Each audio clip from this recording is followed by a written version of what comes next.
Suicide is a tough topic, but the Washington County Reach for Hope Suicide Prevention Coalition wants you to know that there is always hope. We are a caring community reaching out to provide compassion and hope for a community free of suicide. In the next half hour, we'll talk with community partners to identify risk factors, raise awareness, and discuss prevention strategies. Hello and welcome to another edition of Reach for Hope, where there's always hope. I'm Melissa Anderson. You know, veteran suicide is one of the greatest crises of our time. Since 9/11, just over 30,000 veterans have died by suicide, and that's 4 times more than the number of U.S. military personnel who actually died in combat over the past 20 years. But we know that this can be preventable, and that's what we're here to talk about today. With me today is our 2 veterans that we're going to get some details from. We have Thearon Crosby, who's the district commander of the Veterans of Foreign Wars here in St. George, and Brent Black, who's a chaplain of the Utah Army National Guard and an instructor at the Institute of Religion here at Utah Tech University, and a mental health counselor outside of the services here as well. Welcome to both of you, and thanks for joining me today. Thanks for having us, Melissa. Yeah, and thanks for helping put this show together, Thearon. I know this is close to your heart, and it is. Just really appreciate that. I'd like to first of all talk about these alarming statistics and the increased rates of suicide amongst our veterans versus civilians that we're seeing. The facts are astounding when we look at those. Thearon, tell us, why do you think veterans have a higher chance of taking their own lives? Well, part of it has to do with the background of the veterans. When they come home from having gone through severe experiences in wartime, they are now back in community where they're not with the same circle of friends. That's the National Institute of Health in their studies tells us that the stereotypical person likely to commit suicide is a male who's gone into middle age, often has just retired from his work. He's no longer busy with a circle of friends, and he doesn't have that family connection anymore. And so many of our veterans feel isolated from the community. They feel that people don't understand them, and unfortunately, a lot of them are not reaching out to their fellow veterans in the community for help. Yeah, so it's kind of a loss of support, family support. I mean, the military is their family too, so it's kind of tough when they come home and they're feeling probably a little alone and wondering what to do in life. Yeah. And Brent, tell us your experience then as a chaplain. You are a chaplain with the Army National Guard. Tell us about your experiences with this and what you do. Yes, thanks for asking.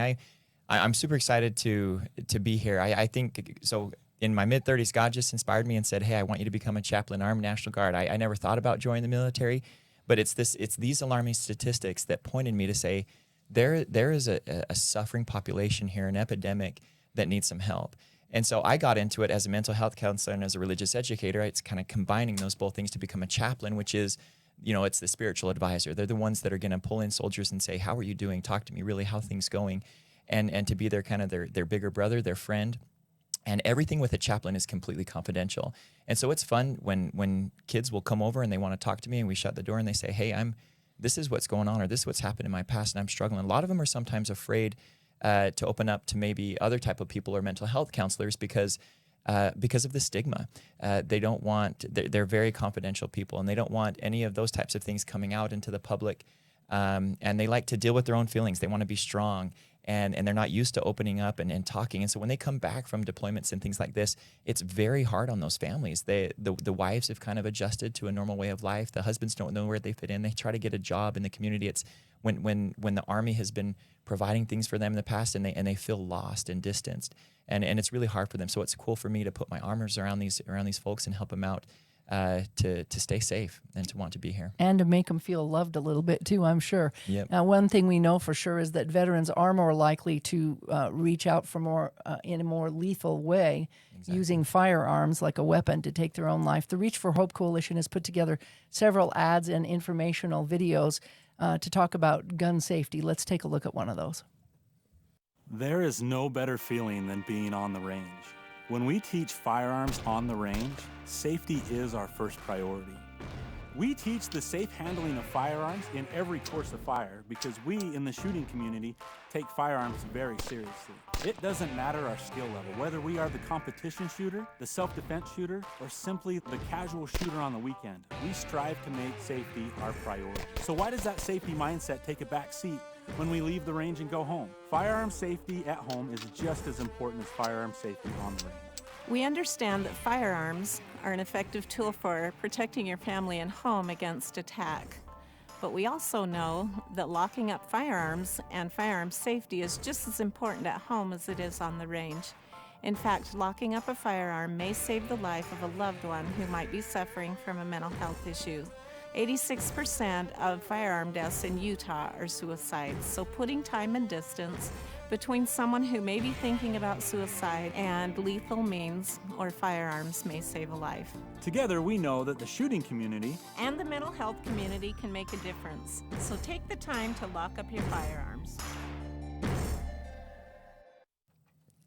Yeah, that's a very important message. Now, Theron, what has the VA and other organizations like Reach for Hope done to offer help in this way as far as these gun locks are concerned and letting people know it's really important to have, safety out there? Well, we have a tremendous asset here in our community called the Vet Center. It's located over in the Dixie Commons, and they have counselors there. If a veteran's suffering, they can go in and get counseling there. We also have our CBOC, the outreach clinic from the VA here, and they also have a psychologist on the staff there. In the Vet Center, they have these locks available for any veteran who comes in and wants to get one.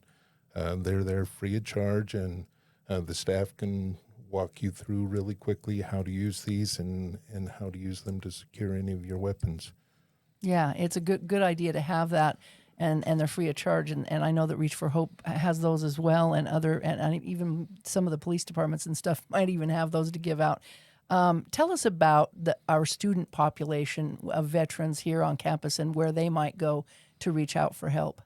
Well, it's kind of surprising when you talk to the veteran leaders on campus that there are actually a lot of veterans here at Utah Tech University. They have their own little veteran center. I forgot the name of the building it's in, but I'm sure you can find it. Carl Waters, who is a veteran of Iraq and also spent over 20 years working for the Utah National Guard, has recently been brought on board to be the coordinator for it. The veterans select their own leader, and it is a place where you can go and sit down and talk with other veterans like you. If you're struggling, they can help you get resources to get in and get some help. Also, they offer access to tutoring services, so it's a very great asset for the students here at Utah Tech. Yeah, and it's very important to have that sense of community and that feeling of being wanted and needed. I want to ask you, Chaplin, then to tell me a little bit about where does spirituality fit into all of this, and how is that brought about when we're talking about people who might be depressed or be going through some tough times with their veteran experiences? Yes, thank you. That's such an important component. Research shows that the majority of the American population are religious, and there's sometimes a taboo about talking about religion or accessing that as a support system when you go see, for example, a therapist or a mental health counselor. But a chaplain, our specific role is to talk about spiritual types of things, run the religious services for the soldiers. And it's really cool. In fact, I think almost miraculous when you start talking about what is a soldier's religious resources and help them to access that, to use that, and to leverage that to help them. I find it inspirational. It's fun even at times just to open up a Bible verse with a fellow Christian and study with them. And even if they're not Christians, we're supposed to be chaplains of any faith denomination. And so it's fun to be familiar with the different denominations here in the community and to help these wonderful veterans to be plugged in to their church community, which is another great support network for them. Yeah, and that's another sense of belonging and a feeling of family and support. And that's what we all want to feel in life. Thearon, can you give us a comparison then between what we might see in the way of support for the Veterans Administration versus the community or family and friends out there? We know that there is research out there that the more community that we feel together, that we can have a better sense of that belonging. Well, one of the great assets we have is our own Reach for Hope coalition. The fact that we have all these different members of the community coming together to recognize that suicide is a real threat to our families, and that we want to make a difference. As far as inside the veteran community, we have the Veterans of Foreign Wars. For the combat veterans, we have the American Legion. We have the Marine Corps League, the Disabled Veterans. Let's see, they're known as the DAV. And the Vietnam Veterans of America. There are a lot of different organizations that are out there that if you don't feel comfortable sitting down with somebody from one group, you can find another group that's out there. Right. And that idea that there's somebody there that has shared experiences and understands what you're going through, that sense of family, that sense of belonging is important. And it's really probably the most important thing we have. People who don't have that sense of belonging are the ones who end up being the most at risk. Right. And I know that your organization, as well as others, have put together QPR trainings where you learn how to do the thing of question, refer, and persuade and refer, QPR. How has that helped, and do you think that does help? I mean, research kind of shows that asking that question is really important. It is. The main thing is if you notice somebody who's showing signs of being isolated and of losing contact, and that you recognize might be at risk, the most important thing to do is to talk to them, to actually ask them the question, hey, have you been thinking of hurting yourself? Mm-hmm. So just the act of asking that question can hopefully prevent a tragedy. I would just add, too, a lot of people, and in my experience as a therapist and working in an adolescent treatment center, where a lot of kiddos are struggling with suicidal tendencies and thoughts.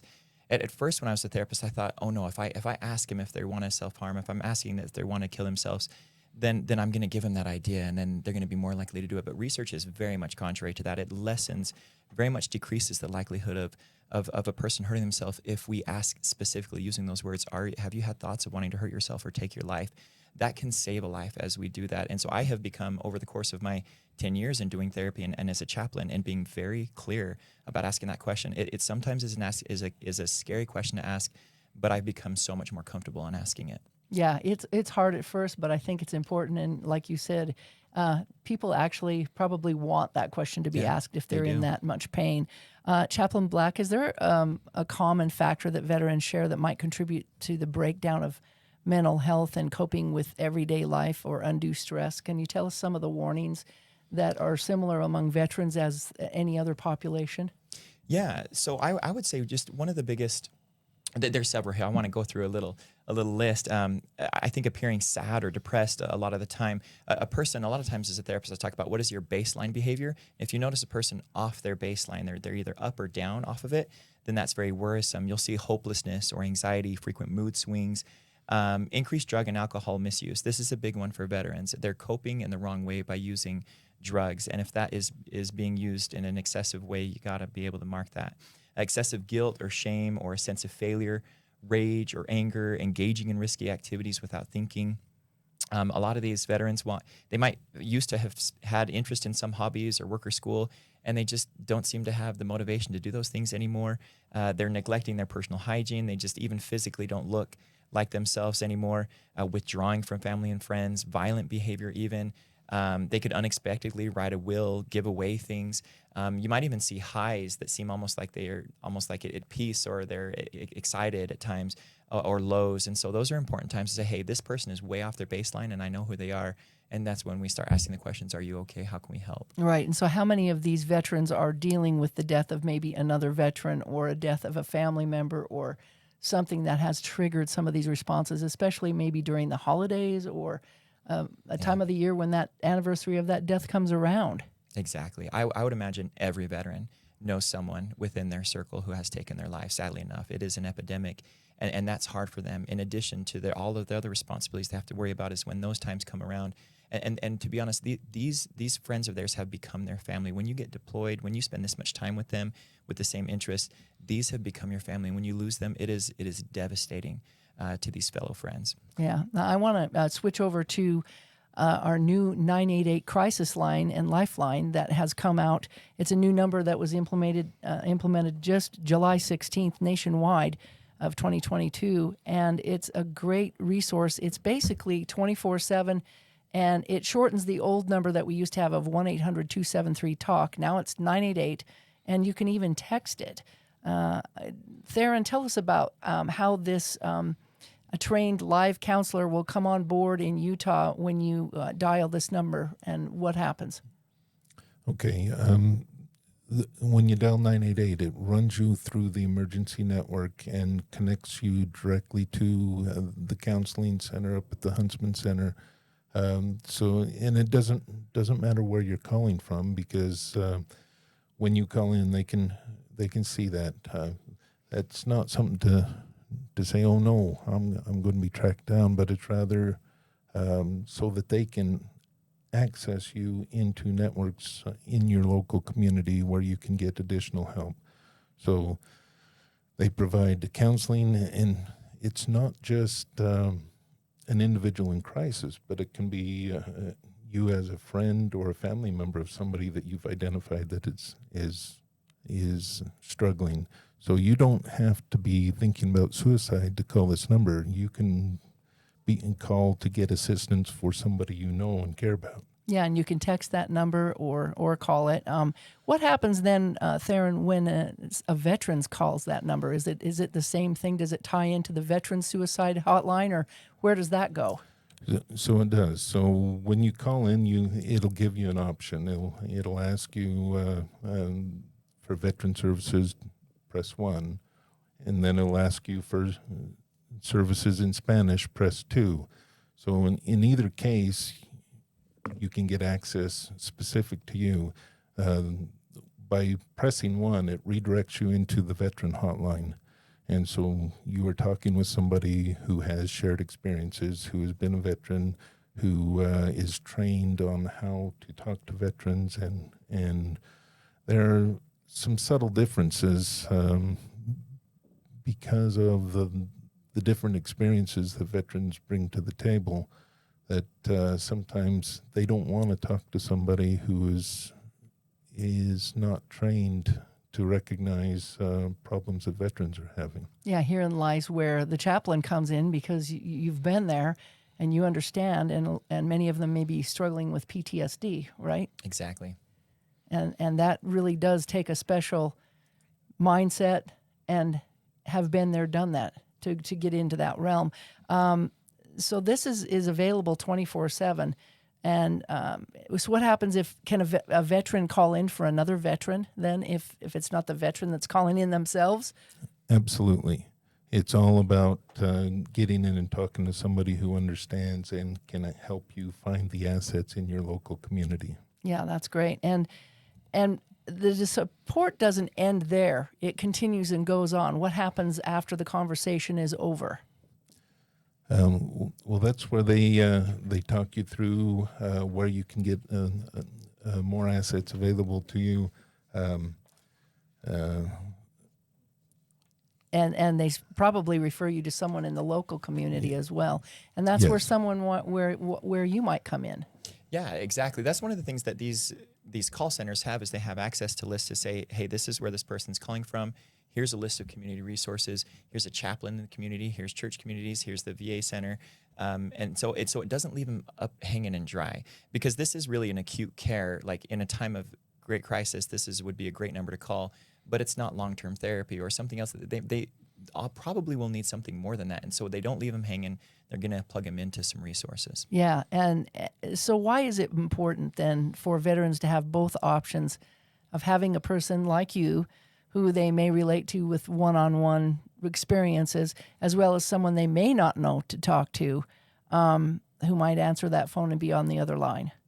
That's a great question. One of the great things about, so I'm going to speak with my therapist lens on a little bit, is there's a power in a person coming to someone that they do not know, and that probably won't see them in the community coming around, and that doesn't know their business, and they just naturally want to open up and say, hey, this person's been trained to talk to me. They're a professional, and you can open up freely because odds are you're never going to see this person. It's okay. It's completely confidential.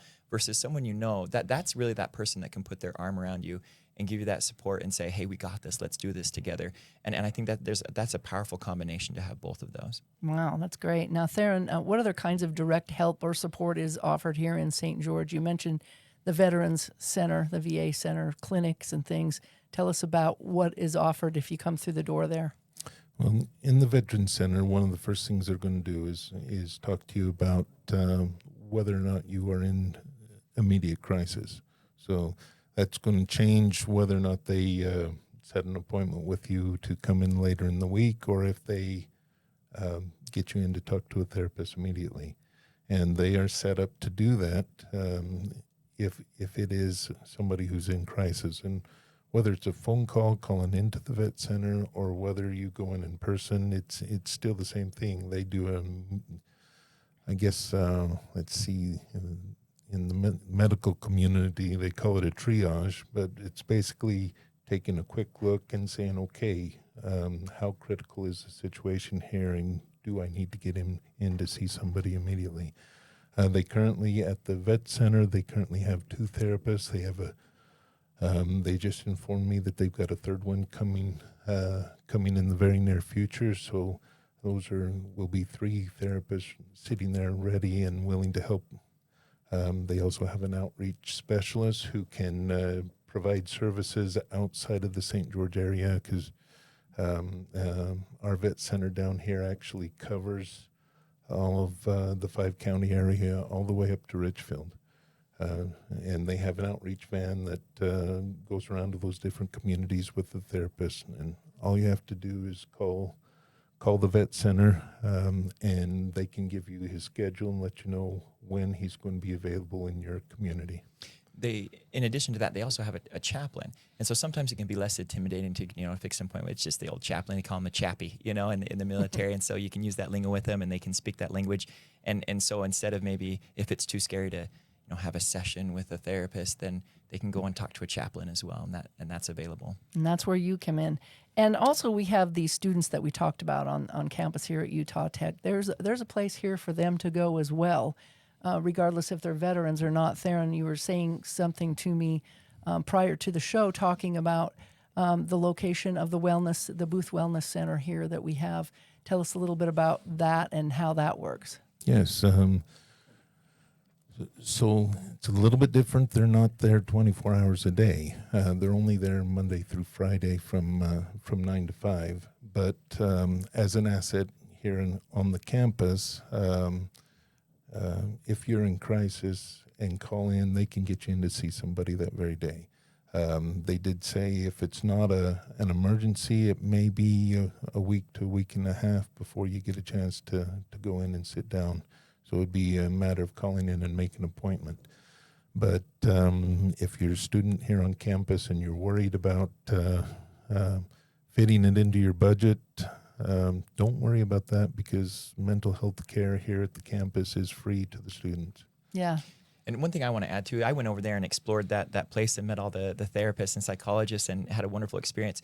I love the group therapy that they have over there too, because that's one thing that's hard for these veterans is they just feel disconnected from the community and they don't feel like they belong. But in these group therapies, you get people in there and they get talking and they form these wonderful relationships. They showed me the big rooms where these happen, and they have some great. They have medical services over there as well that they can take care of for you as well. So it's a great resource for the students on campus. Okay, yeah, it sounds like it, and it sounds like you both are very passionate about helping to save lives. And appreciate you being on the show today. Any last quick thoughts?